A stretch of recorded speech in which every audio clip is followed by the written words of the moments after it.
जो foreign country से जो आप कंपनी बड़ी बड़ी चीजें बोलो, तो इसमें किसी ने आपके ऊपर कोई केस किया है? धमकी दिया है? हाँ, धमकियां तो बहुत आई हैं, केस वो नहीं कर पाए।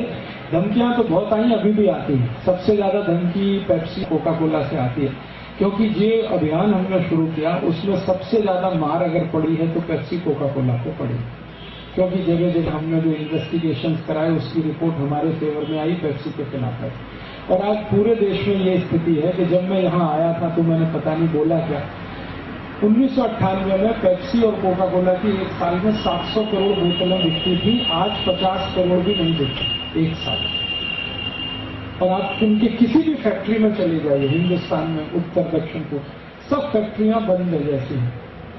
वो फैक्ट्री में काम करने वाले वर्कर कहते हैं कि हम सवेरे से शाम तक क्रेट ढोते ढोते परेशान होते थे, अब हमारी 10 क्रेट भी कोई लेके नहीं जाता। मतलब क्या है कि पिछले 10 साल में मेरे जैसे लोगों ने, या रामदेव जी जैसे लोगों ने, या सुनीता नारायण जैसे वैज्ञानिकों ने, या ऐसे लोगों ने, आप जैसे लोगों ने मिलकर पेप्सी कोक का तो बाजा बजा ही दिया है, क्योंकि बिक्री इतनी कम हो। वाकई में आप देख लो, बहुत सेल कम हुई है पिछले 10 साल। और इसके बदले में जो सेल बढ़ी है वो फ्रेश जूस की सेल बहुत बढ़ी।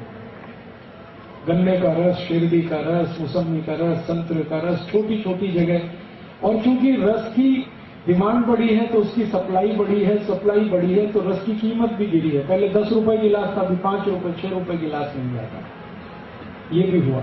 तो ये खुशी की बात है, और इसका सारा पैसा खेडूतों को जा रहा है, इसका मुझे आनंद है। ऐसे ही कॉलगेट की सेल 23% डाउन हुई है पिछले 10 साल। और कॉलगेट वाले इतने परेशान हैं, वो मुझे बताते हैं कि हमारी जो मीटिंग होती है तो एक ही विषय होता है, how to handle Rajiv Dixit.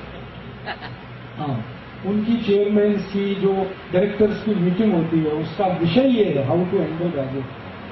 तो वो मुझे हैंडल करना चाहते हैं। हाँ, वो ऑफर करते हैं, तो मैं उनसे एक ही बात कहता हूं कि मुझे आप खरीद नहीं सकते, क्योंकि मेरी कीमत नहीं है, और वैसे मेरी कोई कीमत नहीं है साधारण आदमी।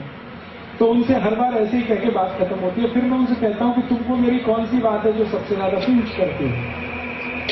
तो वो कहते हैं कि जो आप अमेरिका वाला हमारा पोल खोलते हो, यही हमारे लिए खतरा है।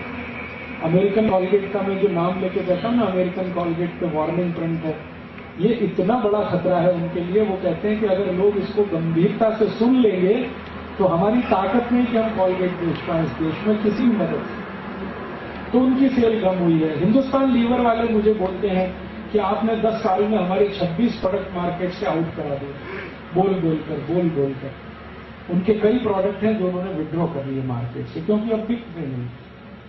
अभी उनको ये हालत हो गई है। हिंदुस्तान लीवर ने एक दिन मुझे कहा कि हमारी सेल 98 में टोटल 14,000 करोड़ की थी साल की। अब वो कहते हैं कि 10 साल में हमारी सेल 9,800 करोड़ की है। इतनी कमी है, जबकि उनके पास एडवर्टीजमेंट के लिए हर एक कोई है। ऐश्वर्या रॉय भी है जो उनके लक्ष्य का जाहिरात करती है, सुष्मिता सेन भी है, माधुरी दीक्षित भी है, सब है उनके पास। फिर भी उनकी सेल वो बढ़ाने का, तो वो कह रहे हैं हमें विड्रॉ करना पड़ा, तो उनकी सेल में कमी है।